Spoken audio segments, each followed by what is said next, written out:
பிரதமர் மோடி பதவியேற்பு விழா ஜனாதிபதி மாளிகையில் நாளை மாலை 7:15 மணிக்கு நடக்கிறது. இத்தகவலை ஜனாதிபதி மாளிகை அதிகாரப்பூர்வமாக தெரிவித்துள்ளது. எனவே நாளை மாலை 7:15 மணிக்கு பிரதமர் மோடி தொடர்ந்து 3வது முறையாக பிரதமராக பதவியேற்கிறார். அவருக்கு ஜனாதிபதி திரௌபதி முர்மு பதவி பிரமாணமும் ரகசிய காப்பு பிரமாணமும் செய்து வைக்கிறார். மத்திய மந்திரிகளும் பதவியேற்கிறார்கள். நாட்டின் முதல் பிரதமர் ஜவஹர்லால் நேருவுக்கு பிறகு தொடர்ந்து 3வது முறையாக பிரதமர் பதவியேற்பவர் என்ற பெருமையை மோடி பெறுகிறார். மோடி 3வது முறையாக நாளை பிரதமராக பதவியேற்க உள்ளார். பதவியேற்பு விழாவில் ஆசியாவின் முதல் பெண் லோகோ பைலட் உட்பட பலருக்கு அழைப்பு விடுக்கப்பட்டுள்ளது. 3வது முறை பிரதமராக மோடி நாளை பதவியேற்கிறார். பதவியேற்பு விழாவில் பங்கேற்க வங்கதேச பிரதமர் ஷேக் ஹசீனா டெல்லி வந்தார். பாரம்பரிய நடனத்துடன் அவருக்கு உற்சாக வரவேற்பு அளிக்கப்பட்டது.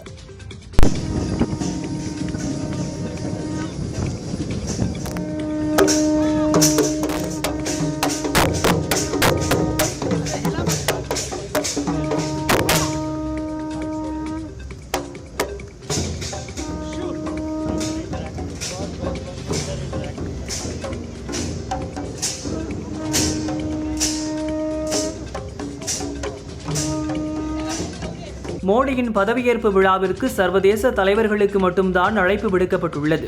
எங்கள் தலைவர்களுக்கு இதுவரை அழைப்பு விடுக்கவில்லை என காங்கிரஸ் கட்சி பொதுச் செயலாளர் ஜெய்ராம் ரமேஷ் கூறியுள்ளார். இண்டி கூட்டணி தலைவர்களுக்கு அழைப்பு வரும்போது அது குறித்து சிந்திப்போம் எனவும் தெரிவித்தார். இந்திய பிரதமராக மீண்டும் பதவியேற்க உள்ள நரேந்திர மோடிக்கு வாழ்த்து சொல்லாதது ஏன் என்பதற்கு பாகிஸ்தான் விளக்கமளித்துள்ளது. புதிய அரசு பதவியேற்காததால் இந்திய பிரதமருக்கு வாழ்த்து தெரிவிப்பது குறித்து பேசுவது முதிர்ச்சியற்றது. இந்தியா உள்ளிட்ட அனைத்து நட்பு நாடுகளுடன் நட்பையே பாகிஸ்தான் விரும்புகிறது என பாகிஸ்தான் வெளியுறவு அமைச்சகத்தின் செய்தி தொடர்பாளர் மும்தாஜ் ஜாக்ரா கூறினார். இந்த வெற்றி உங்கள் வெற்றி மகுடத்தில் மேலும் ஒரு இறகு சேர்த்துள்ளது. உங்கள் அசாத்திய வெற்றிக்கு வாழ்த்துக்கள் சார் என மோடிக்கு புதுச்சேரி முதல்வர் ரங்கசாமி வாழ்த்து தெரிவித்துள்ளார். மோடி பதவியேற்பு விழாவை முன்னிட்டு டெல்லியில் நாளையும் நாளை மறுநாளும் 144 தடை உத்தரவு பிறப்பித்து டெல்லி காவல்துறை உத்தரவிட்டுள்ளது. மேலும் டெல்லியில் பாராகிளைடிங் போன்றவை பறக்க தடை என டெல்லி காவல்துறை தெரிவித்துள்ளது.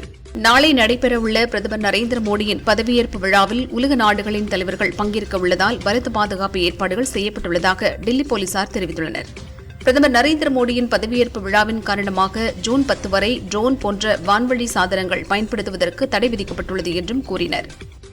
நாட்டின் பிரதமராக தொடர்ந்து 3வது முறையாக நரேந்திர மோடி நாளை பதவியேற்க உள்ள நிலையில் அதனை அமெரிக்காவில் உள்ள 22 நகரங்களில் கொண்டாட அவரது ஆதரவாளர்கள் திட்டமிட்டுள்ளதாக பாஜக அமெரிக்காவின் வெளிநாட்டு நண்பர்கள் அமைப்பினர் தெரிவித்தனர்.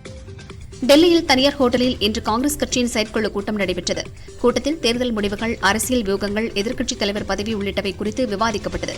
ஆட்சியில் இருந்தாலும் இல்லாவிட்டாலும் நமது பணி தொடரும். காங்கிரசுக்கு பாதகமான முடிவுகள் வந்த மாநிலங்களில் நாம் சிறப்பு கவனம் செலுத்த வேண்டும் என காங்கிரஸ் தலைவர் கார்கே பேசினார். பிரதமர் பதவி தருவதாக இண்டி கூட்டணி பக்கம் இருந்து நிதிஷுக்கு ஆஃபர் வந்தது. முன்பு இண்டி கூட்டணியின் ஒருங்கிணைப்பாளர் பொறுப்பை நிதிஷுக்கு தர மறுத்தவர்கள் இப்படியொரு சலுகையை அறிவித்தனர். ஆனால் அதை ஏற்க நிதிஷ் மறுத்துவிட்டார். நாங்கள் என்டிஏ கூட்டணியில் உறுதியாக உள்ளோம் என்று ஜேடியு கட்சி மூத்த தலைவர் தியாகி கூறினார். பிரிட்டிஷ் ஆதிக்கத்தின் மிகைப்படுத்துதல், திராவிட இயக்கங்கள் குறித்த பாடல்களே உள்ளன என கவர்னர் ரவி குற்றம் சாட்டினார். இந்தியா என்பது அந்நியர்கள் அடையாளப்படுத்திய வார்த்தை. இந்தியா என்பதும் பாரத் என்பதும் ஒன்றல்ல.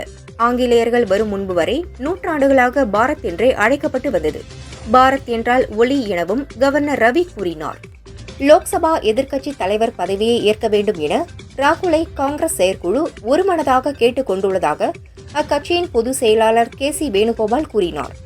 பார்லிக்குள்ளும் கட்சியை வழிநடத்த அவர்தான் சிறந்த நபர். இந்த விவகாரத்தில் விரைவில் முடிவு எடுப்பதாக ராகுல் கூறியுள்ளார் என்றும் தெரிவித்தார். நேற்று வினாத்தாள் கசிவு மற்றும் மதிப்பெண் குளறுபடி தொடர்பான புகார்கள் எழுந்த நிலையில் டெல்லியில் உயர்கல்வித்துறை செயலாளர் சஞ்சய் மூர்த்தி விளக்கமளித்தார். நேற்று முறைகேடு குறித்து விசாரிக்க UPSC முன்னாள் தலைவர் தலைமையில் குழு அமைக்கப்படும். தேர்வு மையங்களில் உள்ள CCTV காட்சிகளை ஆய்வு செய்து குழு விசாரிக்கும். இந்த குழு ஒரு வாரத்தில் விசாரித்து அறிக்கை வழங்கும் எனவும் தெரிவித்துள்ளார். என்னுடைய அரசியல் வாரிசு குறித்து பலமுறை கேள்விகள் வந்துள்ளன. அது பாண்டியன் இல்லை என நான் மிக தெளிவாக சொல்லியிருக்கிறேன். மறுபடியும் சொல்கிறேன், என்னுடைய அரசியல் வாரிசை ஒடிசா மக்கள் தான் முடிவு செய்வார்கள் என்றும் நவீன் பட்நாயக் கூறினார். I have always clearly said that when they asked me about my successor, I have said clearly that it is not Mr. Pandian, and I repeat it again that the people of Odisha will decide my successor. 2019 Lok Sabha தேர்தலில் பெற்ற வாக்குகளை விட அதிமுக 1% வாக்குகளை கூடுதலாக பெற்றுள்ளது என பொதுச் செயலாளர் பழனிசாமி கூறினார்.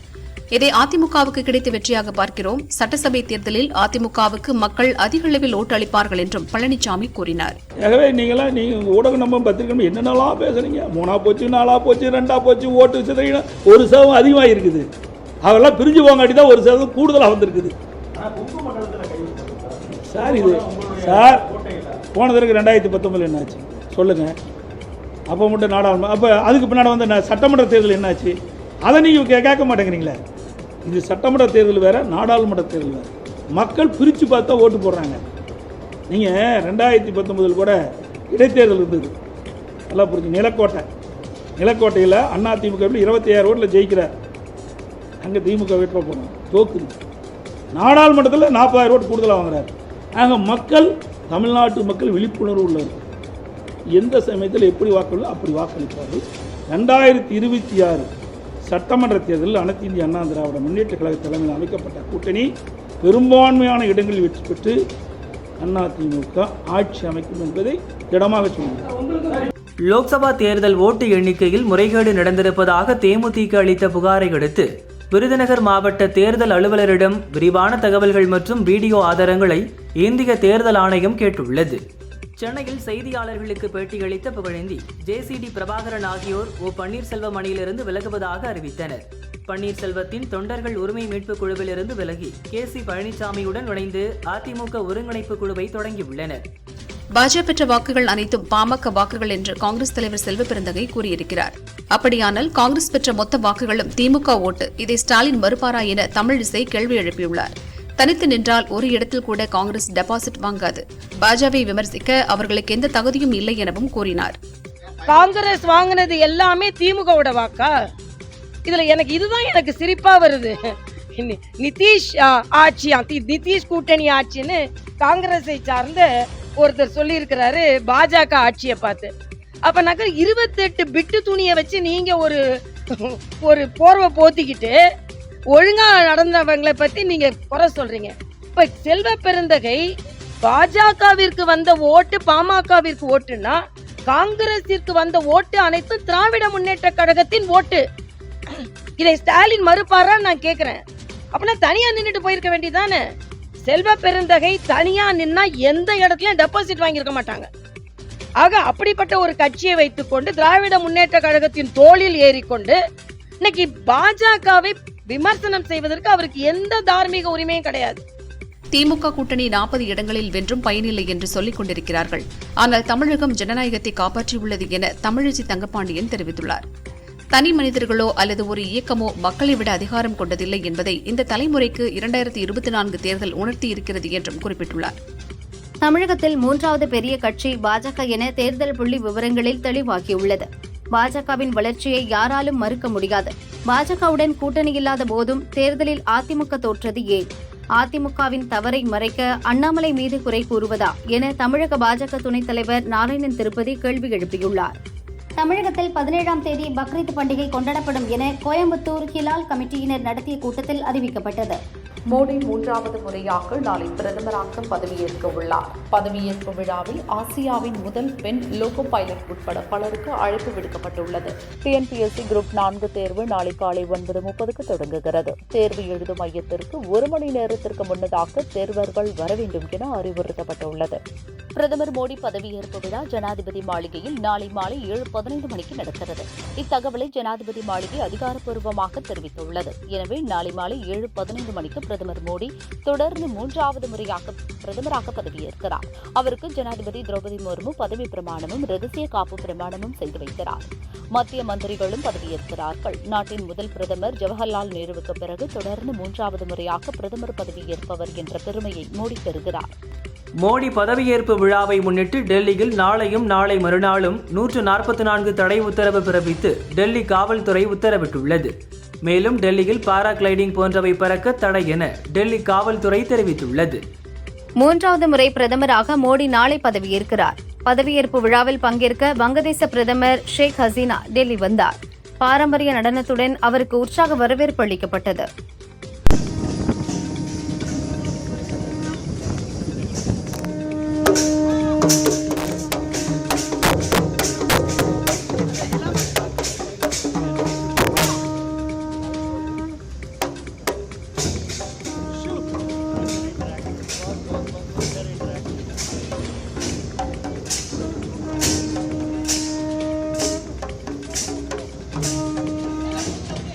நாளை நடைபெறவுள்ள பிரதமர் நரேந்திர மோடியின் பதவியேற்பு விழாவில் உலக நாடுகளின் தலைவர்கள் பங்கேற்க உள்ளதால் பலத்த பாதுகாப்பு ஏற்பாடுகள் செய்யப்பட்டுள்ளதாக டெல்லி போலீசார் தெரிவித்துள்ளனர். பிரதமர் நரேந்திர மோடியின் பதவியேற்பு விழாவின் காரணமாக ஜூன் 10 வரை ட்ரோன் போன்ற வான்வழி சாதனங்கள் பயன்படுத்துவதற்கு தடை விதிக்கப்பட்டுள்ளது என்றும் கூறினர். பாஜக பெற்ற வாக்குகள் அனைத்தும் பாமக வாக்குகள் என்று காங்கிரஸ் தலைவர் செல்வ பெருந்தகை கூறியிருக்கிறார். அப்படியானால் காங்கிரஸ் பெற்ற மொத்த வாக்குகளும் திமுக ஓட்டு, இதை ஸ்டாலின் மறுப்பாரா என தமிழிசை கேள்வி எழுப்பியுள்ளார். தனித்து நின்றால் ஒரு இடத்தில் கூட காங்கிரஸ் டெபாசிட் வாங்காது. பாஜகவை விமர்சிக்க அவர்களுக்கு எந்த தகுதியும் இல்லை எனவும் கூறினார். காங்கிரஸ் வாங்கினது எல்லாமே திமுகவோட வாக்கா? இதுல எனக்கு சிரிப்பா வருது. நிதிஷ் ஆட்சியா, நிதிஷ் கூட்டணி ஆட்சின்னு காங்கிரஸை சார்ந்த ஒருத்தர் சொல்லி இருக்கிறாரு பாஜக ஆட்சியை பார்த்து. அப்ப நாங்க 28 பிட்டு துணியை வச்சு நீங்க ஒரு போர்வை போத்திக்கிட்டு ஒழுங்கா நடந்தவங்களை பத்தி நீங்க குறை சொல்றீங்க. இப்ப செல்வ பெருந்தகை பாஜகவிற்கு வந்த ஓட்டு பாமகவிற்கு ஓட்டுன்னா காங்கிரசிற்கு வந்த ஓட்டு அனைத்து திராவிட முன்னேற்ற கழகத்தின் ஓட்டு. இதை ஸ்டாலின் மறுப்பாரா நான் கேக்குறேன். அப்படின்னா தனியா நின்றுட்டு போயிருக்க வேண்டியதானே. செல்வ பெருந்தகை தனியா நின்னா எந்த இடத்துலயும் டெபாசிட் வாங்கியிருக்க மாட்டாங்க. ஆக அப்படிப்பட்ட ஒரு கட்சியை வைத்துக்கொண்டு திராவிட முன்னேற்ற கழகத்தின் தோளில் ஏறிக்கொண்டு இன்னைக்கு பாஜகவை விமர்சனம் செய்வதற்கு அவருக்கு எந்த தார்மீக உரிமையும் கிடையாது. நேற்று வினாத்தாள் கசிவு மற்றும் மதிப்பெண் குளறுபடி தொடர்பான புகார்கள் எழுந்த நிலையில் டெல்லியில் உயர்கல்வித்துறை செயலாளர் சஞ்சய் மூர்த்தி விளக்கமளித்தார். நேற்று முறைகேடு குறித்து விசாரிக்க யுபிஎஸ்சி முன்னாள் தலைவர் தலைமையில் குழு அமைக்கப்படும். தேர்வு மையங்களில் உள்ள சிசிடிவி காட்சிகளை ஆய்வு செய்து குழு விசாரிக்கும். இந்த குழு ஒரு வாரத்தில் விசாரித்து அறிக்கை வழங்கும் எனவும் தெரிவித்துள்ளார். லோக்சபா எதிர்க்கட்சி தலைவர் பதவியை ஏற்க வேண்டும் என ராகுலை காங்கிரஸ் செயற்குழு ஒருமனதாக கேட்டுக் கொண்டுள்ளதாக அக்கட்சியின் பொதுச் செயலாளர் KC வேணுகோபால் கூறினார். பார்லிக்குள்ளும் கட்சியை வழிநடத்த அவர்தான் சிறந்த நபர். இந்த விவகாரத்தில் விரைவில் முடிவு எடுப்பதாக ராகுல் கூறியுள்ளார் என்றும் தெரிவித்தார். பிரிட்டிஷ் ஆதிக்கத்தின் மிகைப்படுத்துதல் திராவிட இயக்கங்கள் குறித்த பாடல்களே உள்ளன என கவர்னர் ரவி குற்றம் சாட்டினார். இந்தியா என்பது அந்நியர்கள் அடையாளப்படுத்திய வார்த்தை. இந்தியா என்பதும் பாரத் என்பதும் ஒன்றல்ல. ஆங்கிலேயர்கள் வரும் முன்பு வரை நூற்றாண்டுகளாக பாரத் என்றே அழைக்கப்பட்டு வந்தது. பாரத் என்றால் ஒளி எனவும் கவர்னர் ரவி கூறினார். பிரதமர் பதவி தருவதாக இண்டி கூட்டணி பக்கம் இருந்து நிதிஷுக்கு ஆஃபர் வந்தது. முன்பு இண்டி கூட்டணியின் ஒருங்கிணைப்பாளர் பொறுப்பை நிதிஷுக்கு தர மறுத்தவர்கள் இப்படியொரு சலுகையை அறிவித்தனர். ஆனால் அதை ஏற்க நிதிஷ் மறுத்துவிட்டார். நாங்கள் NDA கூட்டணியில் உறுதியாக உள்ளோம் என்று JTU கட்சி மூத்த தலைவர் தியாகி கூறினார். லோக்சபா தேர்தல் ஓட்டு எண்ணிக்கையில் முறைகேடு நடந்திருப்பதாக தேமுதிக அளித்த புகாரை அடுத்து விருதுநகர் மாவட்ட தேர்தல் அலுவலரிடம் விரிவான தகவல்கள் மற்றும் வீடியோ ஆதாரங்களை இந்திய தேர்தல் ஆணையம் கேட்டுள்ளது. காங்கிரஸ் முன்னாள் தலைவர் ராகுல் வயநாடு மற்றும் ராப்ரேலி தொகுதியில் வெற்றி பெற்றுள்ளார். அவர் விட்டுக் கொடுக்கும் தொகுதியில் சகோதரி பிரியங்காவை போட்டியிட வைக்க காங்கிரஸ் திட்டமிட்டுள்ளது. ராகுல் தக்க வைக்க உள்ள தொகுதி வயநாடா ராப்ரேலியா என்பது குறித்து ஆலோசனை நடக்கிறது. தமிழக வெற்றிக் கழகத்தை மாநில கட்சியாக பதிவு செய்வதற்கான விண்ணப்பத்தை தேர்தல் கமிஷன் ஏற்றது. இதற்கு ஆட்சேபனை தெரிவிக்க 11ஆம் தேதி வரை கெடு விதித்துள்ளது தேர்தல் கமிஷன். எதிரணியில் இருந்து கொண்டு மக்களுக்கு கிடைக்க வேண்டியதை முதல்வர் ஸ்டாலின் தடுப்பதாக தமிழிசை சவுந்தரராஜன் குற்றம் சாட்டியுள்ளார்.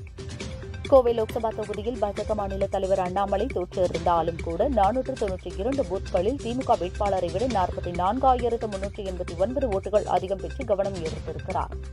5 ஆண்டுகளுக்கு பிறகோ அல்லது 5 ஆண்டுகளுக்குள்ளாகவோ லோக்சபா தேர்தல் வந்தால் அதில் போட்டியிடுவதில்லை என்று முடிவு செய்துள்ளேன். ஆனால் இந்த 5 ஆண்டுகள் மக்களுக்காக சேவையை தொடர்ந்து செய்வேன். அதன் பிறகும் எனது மக்கள் பணி தொடரும். அதை தேர்தல் அரசியல் இல்லாமலேயே செய்ய முடியும். இளைஞர்களுக்கு வழிவிட வேண்டும் என்பதை நேர்மையாக உணர்கிறேன் என காங்கிரஸ் MP சசி தரூர் தெரிவித்தார். லோக்சபா தேர்தலில் கரும்பு விவசாயிகள் சின்னத்துக்கு மொத்தமாக 79,203 ஓட்டுகள் விழுந்துள்ளது. குறிப்பாக 7 தொகுதிகளில் 5,000க்கும் அதிகமான ஓட்டுகள் பதிவாகி உள்ளன. எங்களுக்கு கிடைக்க வேண்டிய 79,000 ஓட்டுகள் சின்னம் பிரச்சனையால் இப்படி வழிமாறி போய்விட்டது என நாம் தமிழர் கட்சியின் மாநில செயலாளர் விஜயராகவன் தெரிவித்தார். இன்னும் ஒரு மாதத்தில் தமிழகத்தில் மருத்துவர்கள் பற்றாக்குறைகளை தீர்க்க 2,553 பேர் நியமிக்கப்பட உள்ளதாக சுகாதாரத்துறை அமைச்சர் மா சுப்பிரமணியன் தெரிவித்தார். நீலகிரி மலைப்பகுதியில் ஏற்படும் விபத்தில் சிகிச்சை அளிக்க சிறப்பு விபத்து சிகிச்சை பிரிவு மேட்டுப்பாளையத்தில் ஏற்படுத்தப்படும் என்றும் கூறினார். நடப்பு பருவத்திற்கு தேவையான உரம் மற்றும் இடுபொருட்கள் போதிய அளவு கையிருப்பில் உள்ளது என அமைச்சர் KR பெரியகருப்பன் தெரிவித்துள்ளார். கூட்டுறவு கடன் சங்கங்கள் மூலம் பயிர்க்கடன் வழங்கப்பட்டு வருகிறது. விவசாயிகள் இந்த திட்டத்தின் கீழ் பயிர்க்கடன் பெற்று பயிர்களை விளைவித்து பயன்பெறுமாறு கேட்டுக்கொள்வதாகவும் அமைச்சர் பெரியகருப்பன் கூறினார். தமிழகத்தில் மூன்றாவது பெரிய கட்சி பாஜக என தேர்தல் புள்ளி விவரங்களில் தெளிவாகியுள்ளது. பாஜகவின் வளர்ச்சியை யாராலும் மறுக்க முடியாது. பாஜகவுடன் கூட்டணி இல்லாத போதும் தேர்தலில் அதிமுக தோற்றது ஏன்? அதிமுகவின் தவறை மறைக்க அண்ணாமலை மீது குறை கூறுவதா என தமிழக பாஜக துணைத் தலைவர் நாராயணன் திருப்பதி கேள்வி எழுப்பியுள்ளார். 2019 லோக்சபா தேர்தலில் பெற்ற வாக்குகளை விட அதிமுக 1% வாக்குகளை கூடுதலாக பெற்றுள்ளது என பொதுச் செயலாளர் பழனிசாமி கூறினார். இதை அதிமுகவுக்கு கிடைத்த வெற்றியாக பார்க்கிறோம். சட்டசபை தேர்தலில் அதிமுகவுக்கு மக்கள் அதிக அளவில் ஓட்டு அளிப்பார்கள் என்றும் பழனிசாமி கூறினார். ஆகவே நீங்க ஊடகம் நம்ம பத்திரிக்கை என்னென்னலாம் பேசுறீங்க? 3 போச்சு, 4 போச்சு, 2 போச்சு, ஓட்டு சிதறினா 1% அதிகமாக இருக்குது. அதெல்லாம் பிரிஞ்சு போங்காட்டி தான் 1% கூடுதலாக வந்திருக்குது. சார் இது சார் போன தடவை 2019 என்னாச்சு சொல்லுங்க. அப்போ மட்டும் நாடாளுமன்ற, அப்போ அதுக்கு பின்னாடி வந்து சட்டமன்ற தேர்தல் என்னாச்சு? அதை நீங்கள் கேட்க மாட்டேங்கிறீங்களே. இது சட்டமன்ற தேர்தல் வேறு, நாடாளுமன்ற தேர்தல் வேறு. மக்கள் பிரித்து பார்த்தா ஓட்டு போடுறாங்க. நீங்கள் 2019 கூட இடைத்தேர்தல் இருந்தது, நல்லா புரிஞ்சு. நிலக்கோட்டையில் அதிமுக 26 ஓட்டில் ஜெயிக்கிறார். அங்கே திமுக வேட்பாளர் போடணும், தோக்குது. நாடாளுமன்றத்தில் 40,000 ஓட்டு கூடுதலாக வாங்குறாரு. அங்கே மக்கள், தமிழ்நாட்டு மக்கள் விழிப்புணர்வு உள்ளவர்கள். எந்த சமயத்தில் எப்படி வாக்களிதோ அப்படி வாக்களிப்பார்கள். 2026 சட்டமன்ற தேர்தலில் அனைத்து இந்திய அண்ணா திராவிட முன்னேற்ற கழக தலைமையில் அமைக்கப்பட்ட கூட்டணி பெரும்பான்மையான இடங்களில் வெற்றி பெற்று அதிமுக ஆட்சி அமைக்கும் என்பதை திடமாக சொன்னார். திமுக கூட்டணி 40 இடங்களில் வென்றும் பயனில்லை என்று சொல்லிக் கொண்டிருக்கிறார்கள். ஆனால் தமிழகம் ஜனநாயகத்தை காப்பாற்றியுள்ளது என தமிழிசை தங்கப்பாண்டியன் தெரிவித்துள்ளார். தனி மனிதர்களோ அல்லது ஒரு இயக்கமோ மக்களை விட அதிகாரம் கொண்டதில்லை என்பதை இந்த தலைமுறைக்கு 2024 தேர்தல் உணர்த்தியிருக்கிறது என்றும் குறிப்பிட்டுள்ளார். ஒரு கட்சியின் தோல்விக்கும் வெற்றிக்கும் மாநில தலைமைதான் பொறுப்பேற்க வேண்டும். இதை எந்த விதத்திலும் தட்டிக் கழிக்க முடியாது. பாஜகவுக்கு ஏற்பட்ட நிலை திமுகவுக்கு நேர்ந்திருந்தால் முதலில் தோல்விக்கு பொறுப்பேற்று ராஜினாமா செய்திருப்போம் என புதுச்சேரி திமுக அமைப்பாளர் சிவா தெரிவித்தார். இதில் நாங்கள் வேலையில் சொல்கிறதுக்கு வேலையில் இப்போ நான் அது போல் எனக்கு ஒரு சூழ்நிலை இருந்ததுன்னா எங்கள் தலைமை சொல்கிறதுக்கு முன்னாடி நான் சில வேலைகளை செய்வேன். ஏன்னா எங்களுக்கு பொறுப்பு இருக்குது. நான் அந்த கட்சியில் இருந்து ஒரு மாநில பொறுப்பில் இருக்கிறேன்னா அந்த வெற்றி தோல்வி எனக்கு சம்மந்தம் இல்லைன்னு சொல்ல முடியாது. அதனால் இது அவங்க கட்சியினுடைய. என்னுடைய அரசியல் வாரிசு குறித்து பலமுறை கேள்விகள் வந்துள்ளன. அது பாண்டியன் இல்லை என நான் மிக தெளிவாக சொல்லியிருக்கிறேன். மறுபடியும் சொல்கிறேன், என்னுடைய அரசியல் வாரிசை ஒடிசா மக்கள் தான் முடிவு செய்வார்கள் என்றும் நவீன் பட்நாயக் கூறினார். I have always clearly said that when they asked me about my successor, I have said clearly that it is not Mr. Pandyan, and I repeat it again, that the people of Odisha will decide my successor. மோடியின் பதவியேற்பு விழாவிற்கு சர்வதேச தலைவர்களுக்கு மட்டும்தான் அழைப்பு விடுக்கப்பட்டுள்ளது. எங்கள் தலைவர்களுக்கு இதுவரை அழைப்பு விடுக்கவில்லை என காங்கிரஸ் கட்சி பொதுச் செயலாளர் ஜெய்ராம் ரமேஷ் கூறியுள்ளார். இண்டி கூட்டணி தலைவர்களுக்கு அழைப்பு வரும்போது அது குறித்து சிந்திப்போம் எனவும் தெரிவித்தார். ஒவ்வொரு பாலியல் துன்புறுத்தல் குற்றவாளி, கொலையாளி, திருடன் என அனைவரும் குற்றத்தை செய்வதற்கு உணர்ச்சி, உடல், உளவியல் அல்லது நிதி சார்ந்த காரணங்கள் இருக்கும். எந்த குற்றமும் ஒரு காரணமின்றி நடக்காது. இருப்பினும் அவர்கள் தண்டிக்கப்படுகிறார்கள். நீங்கள் குற்றவாளிகளுக்கு ஆதரவு தெரிவித்தால் குற்றவாளிகளுக்கு அது ஒரு உந்துதலாக இருக்கும். இவ்வளவு வெறுப்பு மற்றும் பொறாமை ஆகியவற்றை சுமக்காதீர்கள். தயவு செய்து உங்களை விடுவித்துக் கொள்ளுங்கள் என கங்கனா ரணாவத் தெரிவித்துள்ளார். தமிழகத்தில் 5 லட்சம் பேர் தமிழ் தெரியாமல் உள்ளதாக பள்ளிக் கல்வித்துறை நடத்திய கணக்கெடுப்பில் தெரியவந்துள்ளது. முதலிடத்தில் ஈரோடு உள்ளது. ராணிப்பேட்டையில் தொடர்ந்து 2 மணி நேரம் பெய்த கனமழையால் நகரத்தில் பல பகுதியில் சாலைகளில் வெள்ளப்பெருக்கெடுத்து ஓடியது. வாகன ஓட்டிகள் அவதிக்குள்ளாக்கினர். ஹைதராபாத்தில் உள்ள தனியார் மருத்துவமனையில் சிகிச்சைக்காக சேர்க்கப்பட்டு ராமஜி பிலிம் சிட்டி தலைவர் ராமஜி ராவ் காலமானார். அவருக்கு வயது 87. மருத்துவ கல்வி ஆராய்ச்சி இயக்குநர், மருத்துவ மற்றும் ஊரக சுகாதார பணிகள் இயக்குநரின் கட்டுப்பாட்டில் உள்ள அரசு நிறுவனங்களில் பணம் இல்லா சிகிச்சை பெறும் பணியாளர்கள் மற்றும் ஓய்வூதியதாரர்களுக்கான புதிய மருத்துவ காப்பீட்டு திட்டத்திற்கான அரசின் பொது மற்றும் நிதி வழிகாட்டுதலுக்கு தமிழக அரசு ஒப்புதல் அளித்துள்ளது. மெரினா பிசநகர் கடற்கரை, பாண்டிபஜார் உட்பட சென்னை மாநகராட்சிக்கு உட்பட்ட எல்லைகளில் நிறுத்தப்படும் வாகனங்களுக்கு பார்க்கிங் கட்டணம் செலுத்த வேண்டாம் என அறிவிக்கப்பட்டுள்ளது. ரவுடிகளை வைத்து மிரட்டினால் புகார் தெரிவிக்கலாம் என சென்னை மாநகராட்சி தெரிவித்துள்ளது. சென்னை மெரினா கடற்கரைக்கு வரும் மக்களை நேர கட்டுப்பாடின்றி அனுமதித்தால் சட்டவிரோத செயல்கள் நடக்க வாய்ப்புள்ளது என ஹைகோர்ட்டில் காவல்துறை தரப்பில் விளக்கம் அளிக்கப்பட்டுள்ளது. திருமங்கலத்தை சேர்ந்த ஒருவர் இரவு 10 மணிக்கு மேலும் மெரினாவில் அனுமதிக்க வேண்டும் என வழக்கு தொடர்ந்திருந்தார். அந்த வழக்கில் காவல்துறை விளக்கம் அளித்துள்ளது.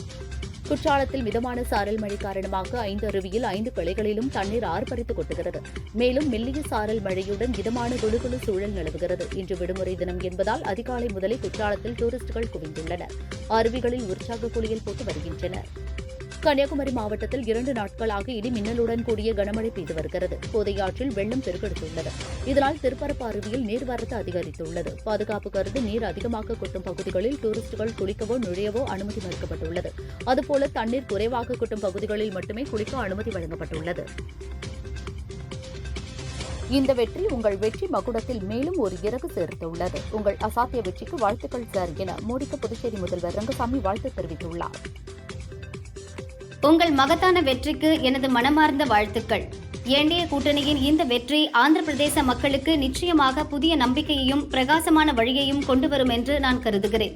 இதற்காக உங்களுக்கும் உங்கள் கட்சி தொண்டர்களுக்கும் மனமார்ந்த வாழ்த்துக்களை தெரிவித்துக் கொள்கிறேன் என புதுச்சேரி முதல்வர் ரங்கசாமி தெலுங்கு தேசம் கட்சித் தலைவர் சந்திரபாபுவுக்கு வாழ்த்து தெரிவித்துள்ளார். ஆத்தூர் அருகே முட்டல் சூழல் சுற்றுலா பூங்காவில் மதுபோதையில் இருந்த வன காப்பாளரிடம் சுற்றுலா பயணிகள் வாக்குவாதம் செய்ததால் அங்கு பரபரப்பு நிலவியது.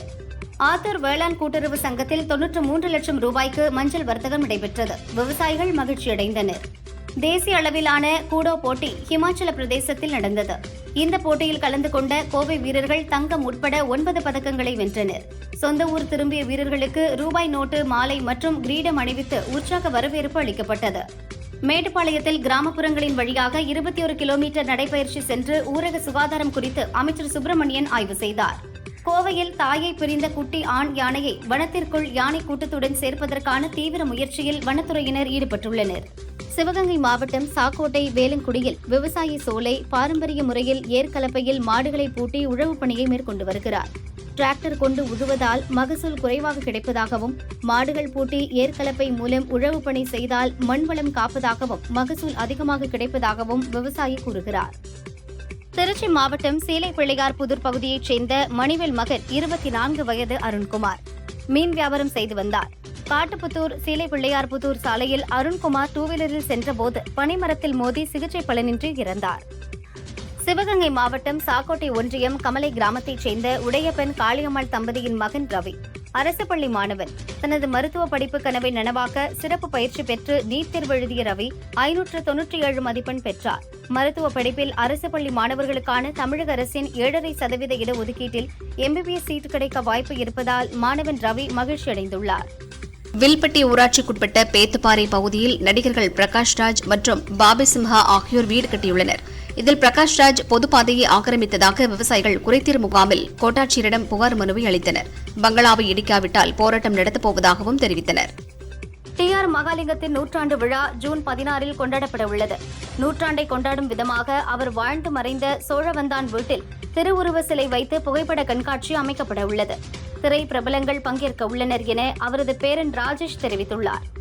சென்னையிலிருந்து கோயம்புத்தூர் செல்லும் சேரன் எக்ஸ்பிரஸ் ரயிலில் வந்த மத்திய ரிசர்வ் போலீசார் 10க்கும் மேற்பட்டோர் மது அருந்தி ரகளையில் ஈடுபட்டுள்ளனர். சக பயணிகள் அவதிப்பட்டனர். ஜோலார்பேட்டை ரயில் நிலையத்தில் இறங்கி போலீசாரிடம் முறையிட்டனர். போலீசார் பேச்சுவார்த்தை நடத்தி மத்திய ரிசர்வ் போலீசாரை இறக்கிவிட்டு மற்றொரு ரயிலில் ஏற்றிவிட்டனர். இதனால் 1 மணி நேரம் தாமதமாக சேரன் எக்ஸ்பிரஸ் ரயில் சென்றது. திருச்சி லோக்சபா தேர்தலில் வெற்றியை தந்த மக்களுக்கு நன்றி அறிவிப்பு விழா மற்றும் மறைந்த முன்னாள் முதல்வர் கருணாநிதி நூற்றாண்டு நிறைவு விழா பொதுக்கூட்டம் நடைபெற்றது. அமைச்சர் நேரு பேசினார். அதிக வாக்குகள் பெற்ற தெற்கு மாவட்ட செயலாளருக்கு 10 பவுண்ட் தங்கச் செயினை அணிவிப்பேன் என பேசினார். அப்பொழுது அமைச்சர் மகேஷ் எழுந்து நின்று கைகூப்பி நன்றி தெரிவித்தார். அவர் மைனராக இருப்பதால் அவருக்கு மைனர் செயின் போடப்படும் என அமைச்சர் நேரு பேசியபோது அமைச்சர் இருவரும் மேடையில் உள்ளவர்களும் வாய்விட்டு சிரித்து மகிழ்ந்தனர். என்டி கூட்டணியில் உள்ள அனைவரும் சொன்ன ஒரே வார்த்தை நீட் தேர்வு ஏழை மாணவர்களுக்கு எதிர்ப்பான ஒரு திட்டம். உடனடியாக அதனை ஒழித்துவிட வேண்டும். நீட் தேர்வை முற்றிலுமாக அகற்றுவதற்கு தமிழக முதல்வர் ஸ்டாலின், அமைச்சர் உதயநிதியும் ஒவ்வொரு நிலையிலும் முயற்சித்து வருகின்றனர். அவர்கள் வழியில் தொடர்ந்து நீட் தேர்வை நாங்களும் எதிர்ப்போம் என பள்ளிக்கல்வித்துறை அமைச்சர் மகேஷ் கூறினார். திருச்சி தென்னூர் அண்ணாநகர் பகுதியில் பள்ளிக்கல்வித்துறை அமைச்சர் மகேஷ் இல்லம் உள்ளது.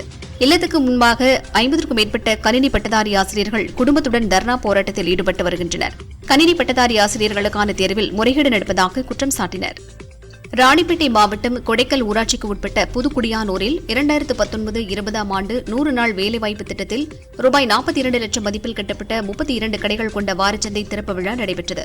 ஷோழிங்கர் MLA முனிரத்னம் கட்டிடத்தை ரிப்பன் வெட்டி குத்துவிளக்கு ஏற்றி வைத்து பூஜை செய்து துவக்கி வைத்தார். முன்னாள் அமைச்சர் செந்தில் பாலாஜி வழக்கிலிருந்து விடுதலை பெற்று நலமுடன் வாழ வேண்டி கரூரில் அறம் மக்கள் கட்சியினர் அங்க பிரதட்சணம் செய்து வழிபாடு நடத்தினர். நிறுவன தலைவர் காமராஜ் தலைமையில் 5 பேர் மாரியம்மன் கோவில் வளாகத்தை சுற்றி அங்க பிரதட்சணம் செய்து வழிபாடு செய்தனர். ஆனைமலை புலிகள் காப்பகத்திற்கு உட்பட்ட பொள்ளாச்சி சரகத்தில் தம்பம்பதி பகுதியில் 120 ஹெக்டேர் பரப்பளவிலும், சர்க்கார்பதி பகுதியில் 30 ஹெக்டேர் பரப்பளவிலும் கருவேல மரம் மற்றும் உன்னிச் செடிகள் சமீபத்தில் அகற்றப்பட்டன. இப்பகுதியில் கல்லூரி மாணவர்களை கொண்டு 13 லட்சம் விதைப்பந்துகள் தூவப்பட்டது. சத்தியமங்கலம் அடுத்த கெம்பநாயகன் பாளையம் வனப்பகுதியில் உள்ள குறுமடுவு வன கிராமத்தில் பால தண்டாயுதபாணி திருக்கோவிலில் திருமண தடை நீக்கும் சுயம்பர பார்வதி யாகம் நடைபெற்றது. இதில் பல்வேறு பகுதிகளில் இருந்து சுமார் 2000க்கும் மேற்பட்ட இளம் பெண்கள், இளைஞர்கள் உட்பட பெற்றோர் பங்கேற்றனர். ஈரோடு மாவட்டம் சத்தியமங்கலம் புலிகள் காப்பகம் கடம்பூரிலிருந்து இருட்டிப்பாளையம் செல்லும் வழியில் உள்ள வனச்சாலையில் ஒற்றை யானை ஒன்று சாலையை மறித்து நின்றது. அவ்வழியாக சென்ற மலை கிராம மக்கள், நாங்கள் வீட்டுக்கு போகணும், வழிவிடுங்க சாமி என கூச்சலிட்டனர். பின்னர் அந்த யானை காட்டிற்குள் மறைந்தது. தமிழகத்தில் தேர்தல் முடிந்து 1 மாத காலம் ஆகியும் திண்டுக்கல் காமராஜர் பேருந்து நிலையத்தில் தேர்தல் விழிப்புணர்வு பரப்புரையால் பொதுமக்கள் மற்றும் பயணிகள் குழப்பமடைந்துள்ளனர். வேறு ஏதும் தேர்தல் நடைபெறுகிறதோ என்ற குழப்பத்தில் ஆழ்ந்துள்ளனர்.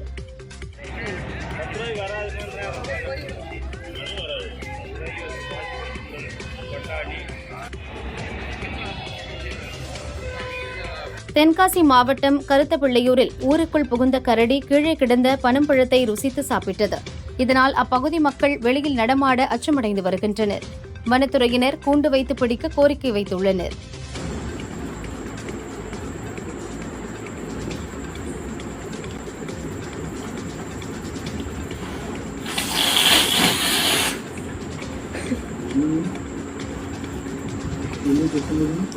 அதுதான் அப்படி சாப்பிடுது.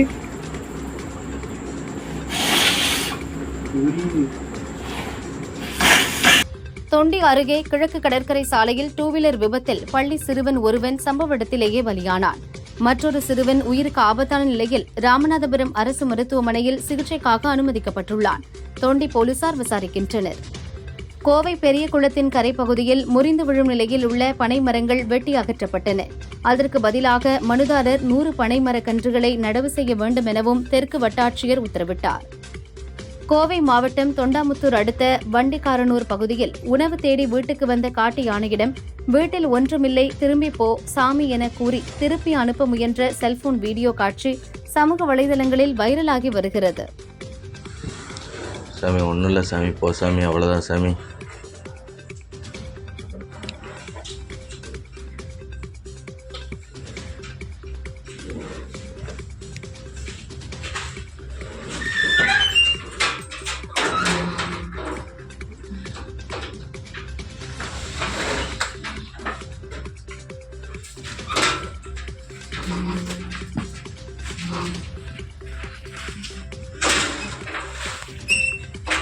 ஜூன் 11ஆம் தேதி சென்னை தேனாம்பேட்டை காமராஜர் அரங்கத்தில் காங்கிரஸ் பொதுக்குழு கூட உள்ளதாக தமிழக காங்கிரஸ் தலைவர் செல்வ பெருந்தகை அறிவித்துள்ளார். காங்கிரஸ் தலைவர் மல்லிகார்ஜுன கார்கே, ராகுல் ஆகியோரின் வழிகாட்டுதலோடு எதிர்கால செயல் திட்டங்களை வகுக்க உள்ளதாகவும் குறிப்பிட்டுள்ளார். என்ன காரணத்திற்காக சவுக்கு சங்கர் மீது குண்டர் சட்டம் போடப்பட்டது என நீதிமன்றம் அறிய விரும்புவதாக நீதிபதி பாலாஜி கேட்டிருந்தார். அரசு தரப்பில் பதிலளிக்க வேண்டும் என உத்தரவிட்டிருந்தார். சவுக்கு சங்கரை குண்டர் சட்டத்தில் சிறையில் அடைத்து உத்தரவு பிறப்பித்ததில் எந்த தனிப்பட்ட காழ்ப்புணர்ச்சியும் இல்லை. ஆவணங்கள், ஆதாரங்களை ஆய்வு செய்த பிறகு சவுக்கு சங்கர் தொடர் குற்ற நடவடிக்கைகளில் ஈடுபடுவதை தடுக்கவே குண்டர் சட்டத்தில் சிறையில் அடைக்க உத்தரவு பிறப்பிக்கப்பட்டது என சென்னை மாநகர காவல் ஆணையர் தரப்பில் பதிலளிக்கப்பட்டுள்ளது. கொடைக்கானலில் பள்ளிகள் திறக்கும் நிலையில் சுற்றுலா பயணிகள் கூட்டம் அதிகரித்துள்ளது. பிரதான ஏரி மற்றும் பிரையன் பூங்காவில் மாணவ மாணவியர்களின் கூட்டம் காணப்பட்டது. பூங்காவில் நிலவிய பனி மூட்டத்தின் நடுவே டூரிஸ்டுகள் புகைப்படம் மற்றும் செல்ஃபி எடுத்து மகிழ்ந்தனர். கொடைக்கானலில் தொடர் மழையால் வெள்ளி நீர்வீழ்ச்சியில் நீர்வரத்து அதிகரித்துள்ளது. காலை, மாலை மற்றும் இரவு நேரங்களில் டூரிஸ்டுகள் நீர்வீழ்ச்சியின் அழகை கண்டு செல்ஃபி எடுத்து ரசிக்கின்றனர்.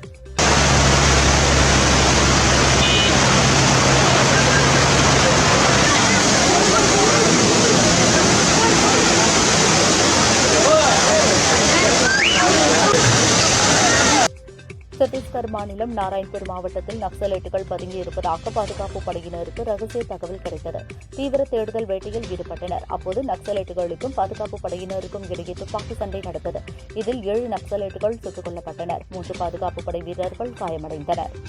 ஆத்தூர் அருகே பூட்டிய வீட்டில் சொகுசு காரில் வந்த இருவர் கொள்ளையடித்து செல்லும் வீடியோ காட்சிகள் வெளியாகியுள்ளன. கொள்ளையர்களை போலீசார் தீவிரமாக தேடி வருகின்றனர். நாமக்கல் மோகனூர் சாலையில் வலிப்பு வந்தது போல் நாடகமாடி வழிப்பறியில் ஈடுபட்ட மாரி மற்றும் நவீன் ஆகியோர் கொள்ளையடித்த பைக்கில் தப்பி செல்லும்போது நிலை தடுமாறி கீழே விழுந்துள்ளனர். இந்த சம்பவத்தில் மாரி சம்பவ இடத்திலேயே இறந்த நிலையில் நவீன் சேலம் அரசு மருத்துவமனையில் சேர்க்கப்பட்டு சிகிச்சை அளிக்கப்பட்ட நிலையில் இறந்தார். நாமக்கல் போலீசார் விசாரணை மேற்கொண்டு வருகின்றனர்.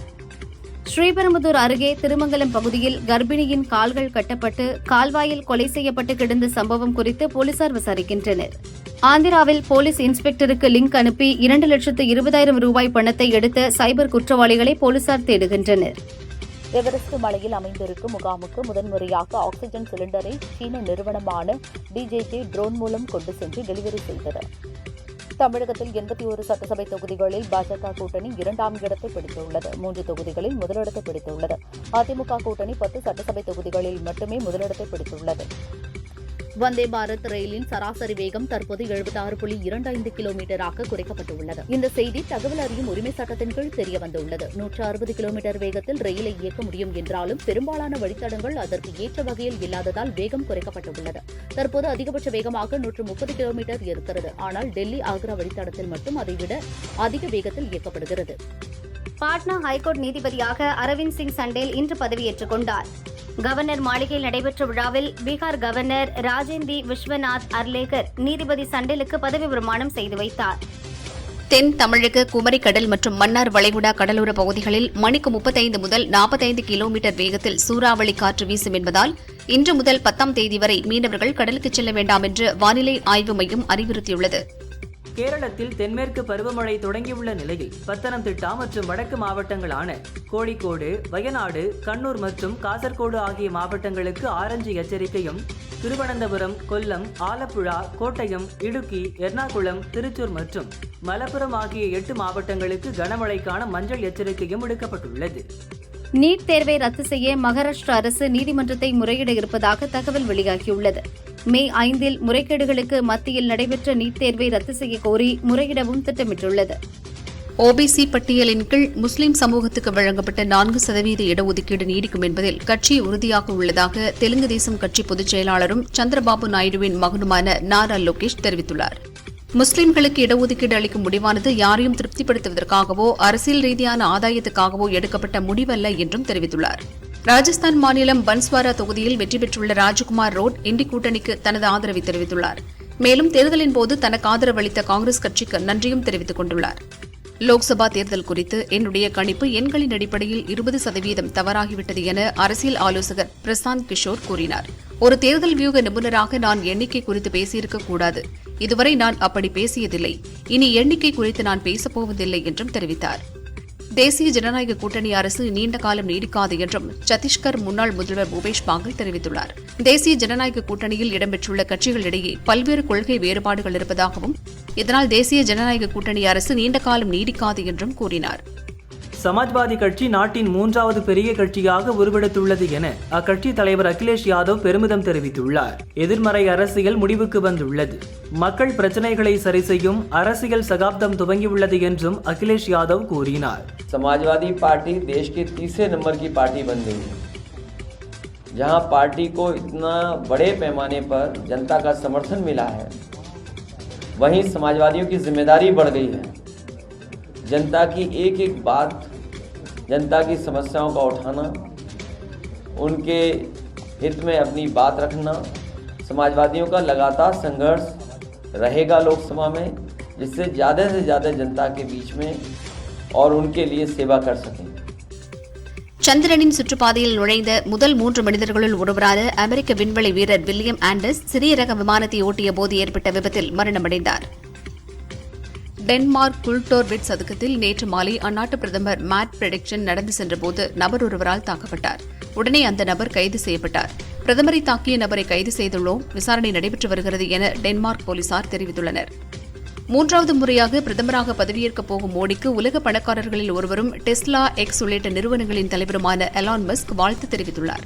இந்தியாவில் எனது நிறுவனங்கள் உற்சாகமான பணிகளை செய்வதை நான் ஆவலுடன் எதிர்பார்த்து காத்திருக்கிறேன் எனவும் குறிப்பிட்டுள்ளார். இந்திய வம்சாவளியைச் சேர்ந்த விண்வெளி வீராங்கனை சுனிதா வில்லியம்ஸ் மூன்றாவது முறையாக விண்வெளிக்கு சென்றுள்ளார். சர்வதேச விண்வெளி மையத்திற்கு சென்றுள்ள சுனிதா விநாயகர் சிலை மற்றும் மீன் குழம்பை தன்னுடன் கொண்டு சென்றுள்ளார். இது தனது வீட்டில் இருப்பது போன்ற உணர்வை தரும் என அவர் கூறியுள்ளார். கடந்த முறை அவர் சமோசாவை எடுத்து சென்றிருந்தார். நார்வே செஸ் சாம்பியன்ஷிப்பின் கடைசி சுற்றில் கால்சென் வென்று பட்டத்தை 6வது முறையாக கைப்பற்றியுள்ளார். 10 சுற்றுகள் கொண்ட இப்போட்டியில் ஆடவர் பிரிவில் மேக்ஸ் கால்சென் 17.5 புள்ளிகள் பெற்று சாம்பியன் பட்டத்தை கைப்பற்றினார். நார்வே செஸ் சாம்பியன்ஷிப் போட்டியில் மேக்ஸ் கால்சென் 17.5 புள்ளிகளுடன் முதலிடம், நகமுரா 15.5 புள்ளிகளுடன் இரண்டாவது இடமும், இந்தியாவின் பிரக்யானந்தா 14.5 புள்ளிகளுடன் மூன்றாவது இடமும் பிடித்தார்கள். நடப்பு உலக சாம்பியன் டிங் லெரன் 6வது இடம் பிடித்தது குறிப்பிடத்தக்கது. T20 உலகக்கோப்பை போட்டியின் குரூப் சி பிரிவில் நியூசிலாந்து ஆப்கானிஸ்தான் அணிகள் மோதின. முதலில் பேட்டிங் செய்த ஆப்கானிஸ்தான் 6 விக்கெட் இழப்பிற்கு 159 ரன்கள் எடுத்தது. அடுத்து ஆடிய நியூசிலாந்து அணி ஆப்கானிஸ்தான் பந்து வீச்சில் 75 ரன்களுக்கு சுருண்டது. இதனால் நியூசிலாந்து ரசிகர்கள் அதிர்ச்சியில் உள்ளார்கள். நாகஸ்வின் இயக்கத்தில் தயாராகி வரும் படம் கல்கி 2898 AD. பிரபாஸ், அமிதாப் பச்சன், கமல், தீபிகா படுகோன், திஷா பதானி உள்ளிட்டோர் நடித்துள்ளனர். மகாபாரதத்தை தழுவி சயின்ஸ் ஃபிக்ஷன் படமாக பிரம்மாண்டமாய் உருவாகி வருகிறது. ஜூன் 27 படம் வெளியாகிறது. தற்போது இந்த படத்திற்காக டப்பிங் பேசியுள்ளார் கமல். முதல் பாகத்தில் 19 நிமிடங்கள் மட்டுமே கமல் வருகிறார் என்பது குறிப்பிடத்தக்கது. நடிகர் யோகி பாபு காமெடியனாகவும் ஹீரோவாகவும் நடித்து வருகிறார். தற்போது வினிஸ் மில்லேனியம் இயக்கத்தில் ஜோரா கையை தட்டுங்க என்ற படத்தில் கதையின் நாயகனாக மேஜிக் கலைஞராக நடித்துள்ளார். இதற்காக ஒரு மேஜிக் கலைஞரிடம் பயிற்சி எடுத்து நடித்துள்ளார். தந்தையைப் போல மேஜிக்கல் சாதிக்க நினைக்கும் ஒரு மகனின் போராட்டம்தான் இந்த படத்தின் கதை. காமெடி கலந்த கலகலப்பு படமாக உருவாகிறது. நாயகியாக நடித்து வந்த ராயலட்சுமி சமீப காலமாக தமிழ், ஹிந்தியில் ஒரு பாடலுக்கு ஆடி வருகிறார். தற்போது மலையாளத்தில் உருவாகியுள்ள DNA என்ற படத்தில் கதாநாயகியாக போலீஸ் அதிகாரியாக நடித்துள்ளார். DS சுரேஷ் பாபு என்பவர் இயக்கியுள்ளார். கிரைம் கலந்த ஆக்ஷன் படமாக உருவாகி உள்ளது. படப்பிடிப்பு முடிந்து மற்ற பணிகள் நடந்து வரும் சூழலில் வரும் ஜூன் 14 படம் ரிலீஸ் என அறிவித்துள்ளனர். விக்ரம் நடிப்பில் கௌதம் மேனன் இயக்கியுள்ள துருவ நட்சத்திரம் படம் முடிந்தும் வெளியாகாமல் நிதி பிரச்சனையால் முடங்கியுள்ளது. இதனால் படங்களில் நடித்து வரும் கௌதம் மேனன் அடுத்து மலையாளத்தில் ஒரு படத்தை இயக்குகிறார். இதில் ஹீரோவாக மம்முட்டி நடிப்பதோடு அவரே தயாரிக்கவும் செய்கிறார். நயன்தாரா நாயகியாக நடிக்க உள்ளார். படத்தின் ஆரம்பகட்ட பணிகள் துவங்கியுள்ளன. விரைவில் படப்பிடிப்பு துவங்குகிறது. ஷங்கர் இயக்கத்தில் கமல் நடித்துள்ள இந்தியன் 2 படம் அடுத்த மாதம் ரிலீஸ் ஆக உள்ளது. ஓராண்டுக்கு மேலாக தெலுங்கில் கேம் சேஞ்சர் என்ற படத்தை இயக்கி வருகிறார். ராம் சரண், கியாரா அத்வானி, ஜெயராம், அஞ்சலி உள்ளிட்டோர் நடிக்கின்றனர். அரசியல் கலந்த படமாக தயாராகிறது. தற்போது இதன் படப்பிடிப்பு இறுதி கட்டத்தை எட்டி உள்ளது. இன்னும் 10 நாட்களில் மொத்த படப்பிடிப்பு முடிய உள்ளது. அதன்பின் மற்ற பணிகளை துவக்கி தீபாவளிக்கு படத்தை வெளியிட திட்டமிட்டுள்ளனர். இயக்குனர் நெல்சன் தயாரிப்பாளராக மாறி முதல் முறையாக எடுத்து வரும் படம் பிளட்டி பெக்கர். கவின் ஹீரோவாக நடிக்க அக்ஷயா ஹீரோயினாக நடித்துள்ளார். நெல்சனிடம் உதவியாளராக பணியாற்றிய சிவபாலன் இயக்கியுள்ளார். ஜென் மார்டின் இசையமைக்கிறார். படப்பிடிப்பு முடிந்து மற்ற பணிகள் துவங்கியுள்ளன. படத்தை ஆகஸ்ட் மாதம் திரைக்கு கொண்டு வர முயற்சிக்கின்றனர்.